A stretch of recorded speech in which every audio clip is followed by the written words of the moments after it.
So may tatlo lang na-revoke na lisensya na nakuha na natin yung mga driver doon. Yung tatlo, hindi pa nag-give up.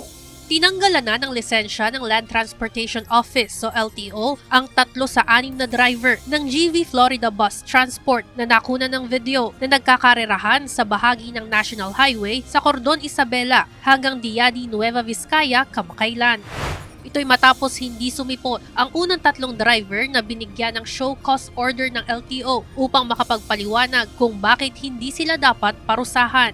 Kaninang umaga, 2 liaison officer lamang mula sa GV Florida Transport ang humarap sa pagdinig. Ayon kay LTO Chief Assistant Secretary Attorney Vigor Mendoza II, lumalalim ang problema dahil hindi nagiging cooperative ang naturang bus company sa isinasagawang investigasyon.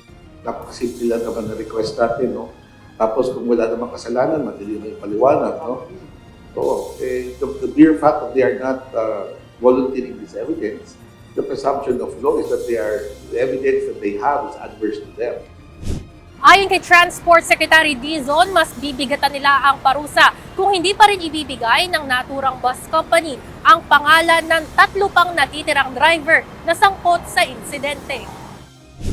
Pag hindi nila ginawa yun, pag hindi nila ginabap yung mga driver, kakansilahin ng LTO yung registration ng mga bus na yun, yung mga buses na involved.